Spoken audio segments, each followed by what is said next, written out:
Hello and welcome to the Week 10 edition of the Draft Report. My name is Matt Brown. As always, this is brought to you by DFSreport.com. Be sure and head to DFS Report and look at all the articles. We've got MMA, NHL, NFL, NBA, everything that is going on in the world right now. You can definitely get your free picks over there, so be sure and do that. And when you do that, be sure and click on our draft review. Take a look at what's going on over at Draft, a really fun new site. Great customer service over there. Great promotions going on as well. Whenever you head to your favorite app store, be sure and download the Draft app and use the promo code REPORT, R-E-P-O-R-T. You'll get a free $3 entry whenever you do that. All right, let's take a look here at the Week 10 quarterbacks.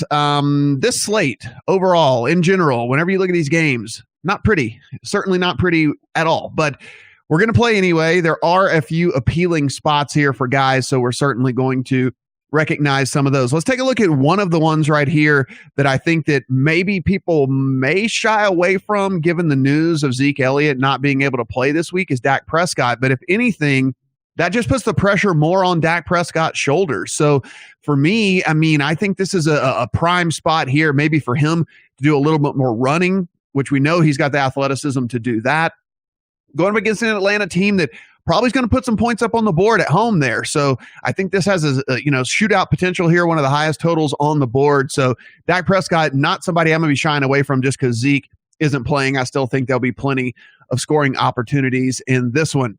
I don't have to tell you that Tom Brady is a good player. What I do have to tell you is that this Denver defense is on the field so much that they end up wearing down towards the ends of these games, and these quarterbacks are having big weeks against them. So I understand that Tom Brady's on the road against Denver.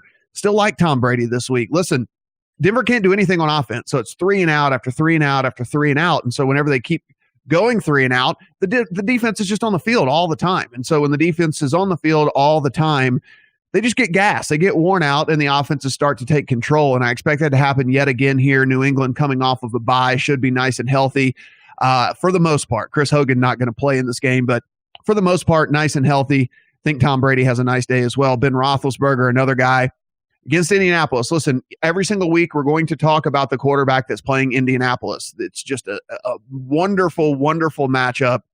Absolutely the nut high here when it comes to matchups whenever we're looking for quarterback plays here. Ben Roethlisberger hadn't been lighting the world on fire for sure, but we're playing the matchup here. We're not worried about this Ben Roethlisberger on the road stuff. We're just going to play Big Ben in what should be an incredible matchup for him and his wide receivers that we'll talk about a little bit later. Another guy that I think is in, probably my number one overall pick for the week is going to be Matthew Stafford. Matthew Stafford's going up against the Browns this week at home. The Browns just absolutely pathetic. I don't have to tell you that. But we look at Stafford, 3 straight 300-yard games. He's averaging like 276.5 on the season as it is anyway, right up there at the top of the league because they have no run game to speak of. So he is just having to put the ball in the air a ton. Browns are actually pretty good versus the run as well, but they're very, very bad versus the pass, which just leads us to Matthew Stafford yet again here having a good day. The Browns are giving up the 9th most fantasy points to quarterbacks. You look at this total for this game, the Lions, implied team total of 27.5 points. So we're talking 4 touchdowns here. I mentioned they can't run the ball, so you got to think that most of that scoring is going to come on the arm of Matthew Stafford here. He's always good for, 15 or 20 rushing yards as well, not afraid to scramble. And then if you look at Amir Abdullah last week, fumbling at the goal line. So I think this is an opportunity for Matthew Stafford to probably get more looks throwing the ball whenever they get real close to the end zone down there. So I think this is just lends really, really well to Matthew Stafford this week. The Browns allowing a 68.8% completion percentage on the year.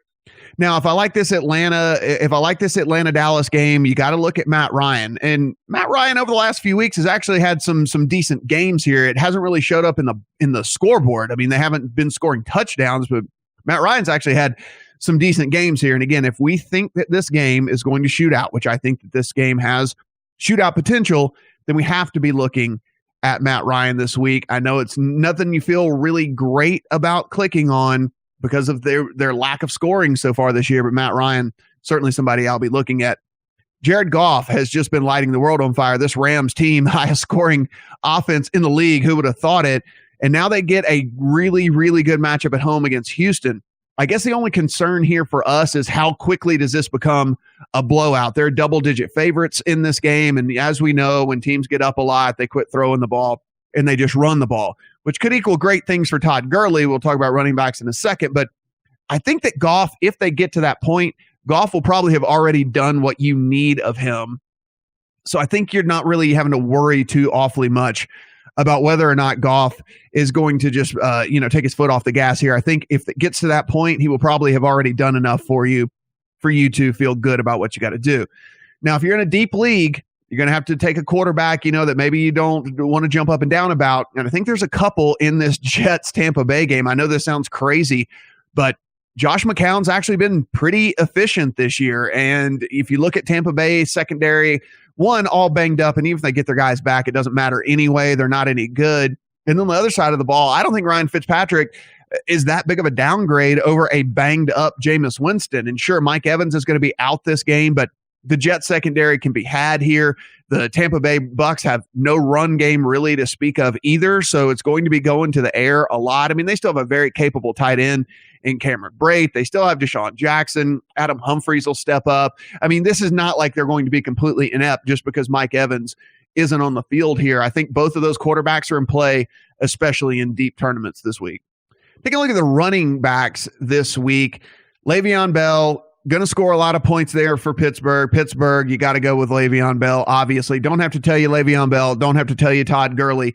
Certainly guys that are, big favorites in games, and big favorites tend to lean heavily more towards the run once they get up. So both guys definitely in play. The interesting situation is going to be how everyone feels about LaShawn McCoy this week. LaShawn McCoy completely shut down for the first time this season last week. Now, people are going to keep that bias against him, or are they going to go back to him in this home game against the Saints? Now, the Saints defense is not the pushover it once was.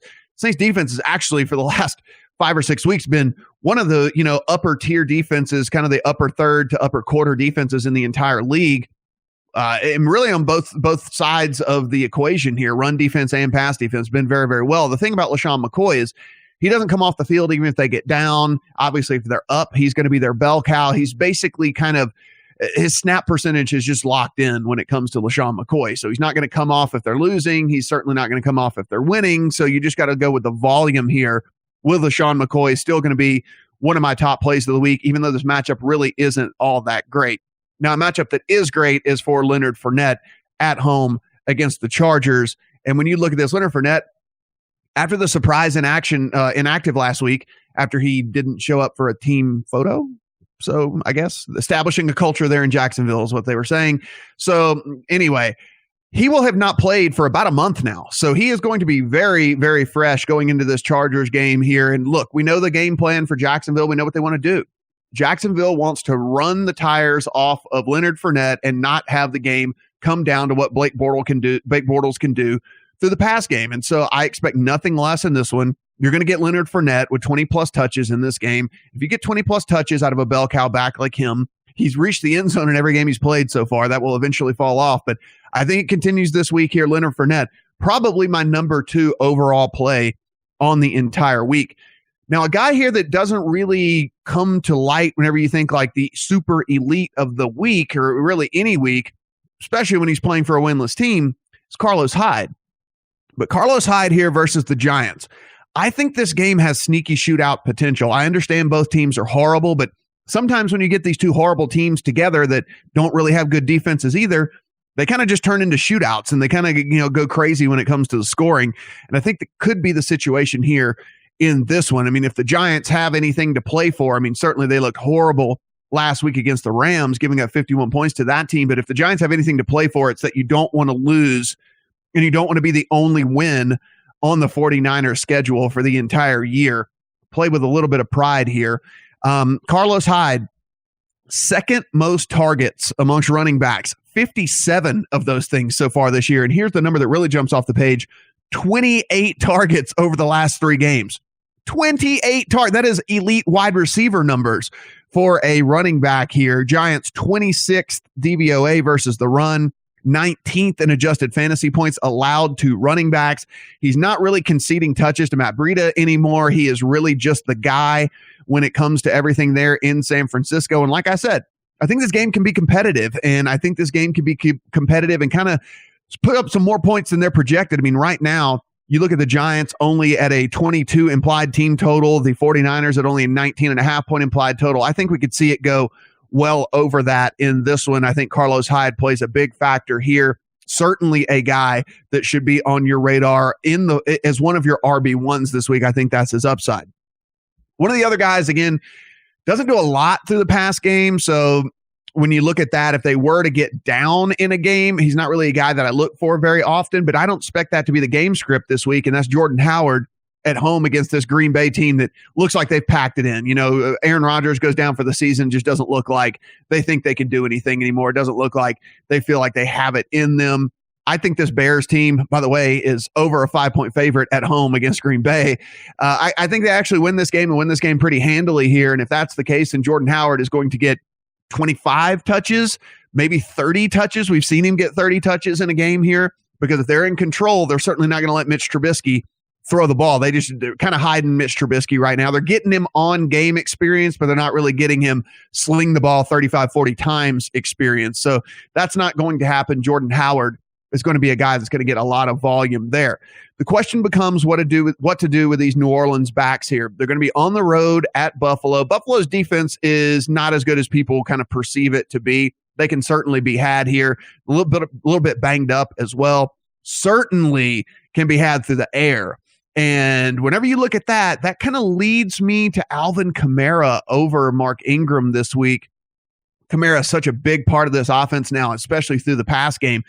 Drew Brees, very efficient, very, very good this year. Now, the numbers aren't just jumping off the page at you. He's not throwing for 350 a game, but what he is doing is completing, at a ridiculously high rate. Alvin Kamara is part of that. And one of the things about Alvin Kamara as well, because of the speed that he has and the elusiveness, they look at him down the field as well. And so I think this is another situation where you might see him kind of make a couple splash plays and make it worth your while. Jerick McKinnon is on my radar here. Minnesota on the road at Washington. And one of the guys here, Matt Forte, has been ruled out. I told you I like that Jets-Bucks game. So it's going to be Bilal Powell, the Bilal Powell show there. And I know, again, you're like, Bilal Powell. Trust me, Bilal Powell this week should be on your radar, should be someone you're targeting. He's going to get as many touches as they need him to get here. And I think this game has another one of those weird, maybe sneaky shootout potentials as well. So be sure and have Bilal Powell written down as a guy you're going to be going after here in week 10. And on to pass catchers here. And I say pass catchers because at draft.com, what you do is you draft one quarterback, two running backs, and two pass catchers. Now, we're typically going to go with wide receivers. This is basically going to be a wide receiver segment here. If you want to look at a couple of tight ends that have ridiculous upside, I don't have to tell you about Gronk's upside. I mean, he's got 100-yard, multiple touchdown upside. And basically, Evan Ingram is the only other guy this week that I'm looking at that I would really and truly consider drafting outside of some of these wide receivers because he's basically their wide receiver one. I mean, they do have Sterling Shepard back, but Ingram's incredibly fast, incredibly athletic, and they look for him a lot. So for me, Ingram's certainly a guy that if I'm a little bit later, if I have one of the later picks and, I'm looking for kind of like my second pass catcher, if Ingram's sitting there over a wide receiver I don't have very much confidence in, I'll certainly take Ingram. Now, looking at the wide receivers, let's talk about Antonio Brown. If I love Ben Roethlisberger this week and I would love Le'Veon Bell, then you got to love Antonio Brown as well. Again, huge implied total here for the Steelers team coming off of a bye. You got to think that this is going to be a game that they smash at Indianapolis. Antonio Brown, matchup proof anyway, but doesn't have to worry about any sort of cornerback stuff here. Indianapolis completely inept in the secondary now. I think Antonio Brown has legit 150-yard, 2-touchdown upside this week. So someone that I will be targeting early and often, probably looking at him towards if I'm in the top 2 or 3 picks, someone that I'm going to be taking in the top 2 or 3 picks this week. Julio Jones could have had a Julio eruption spot last week, did drop a long touchdown in the end zone. And maybe that works out well for us here because maybe people won't be as high on him this week as they probably should be. Again, Atlanta, Dallas, highest total of the week, looks to be a back and forth game, looks to be a close game, and that's a very good scoring environment for a guy like Julio Jones. Golden Tate, if I love Matthew Stafford and he's the quarterback that I'm really targeting this week, I got to love his pass catchers. You got Golden Tate, but you also have Marvin Jones. Both of these guys, Golden Tate kind of being the reliable over the middle guy, and then you got Marvin Jones, who's actually been getting targeted down the field a lot, and that is what we love. We love whenever we see guys targeted down the field. Both of those guys in play for me, both of those guys going to be targets that if people don't want to go after because, Marvin Jones doesn't have the name of a Brandon Cooks or of a Michael Thomas or something like that, that's fine with me. I'll still draft him over a lot of these guys. We talked a lot about T.Y. Hilton last week and how we loved him. Now, do we love him again this week? Basically, it depends on how the game script goes, right? Do we think that Pittsburgh is going to get up so much in this game that basically they kind of drop off, play some soft coverage, and T.Y. Hilton basically racks it up in garbage time? Because let me tell you something about this Pittsburgh defense. It is really, really good. Joe Hayden playing very well for this team. This overall defense at every single level is pretty elite, actually. So for me, T.Y. Hilton is going to have to come down to how I feel like this game is going and how this game is going to play out. Because for me, I think it's probably going to be a disappointment, kind of a bust spot here, unless, let's say, Pittsburgh gets up 3 touchdowns pretty early. They back off, play some soft coverage, and then T.Y. Hilton's able to kind of just march down the field there in that soft coverage. So let's hope that that's the case if you end up with T.Y. Hilton on your team. A guy that dudded out last week, A.J. Green. Oh, man, if you had A.J. Green, what a bummer that was. This week he is taking on the Titans here.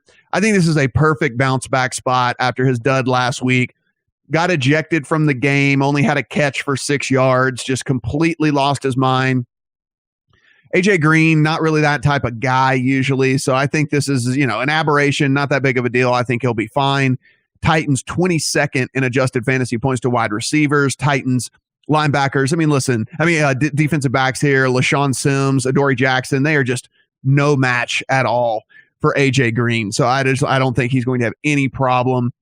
5th most fantasy points per route run of any wide receiver that's on this slate, and the 2nd most air yards in market share here, which air yards, guys, is getting the ball down the field. We've seen in fantasy over and over and over again, guys that get the ball further down the field have a better chance to score, and that is what we love to see.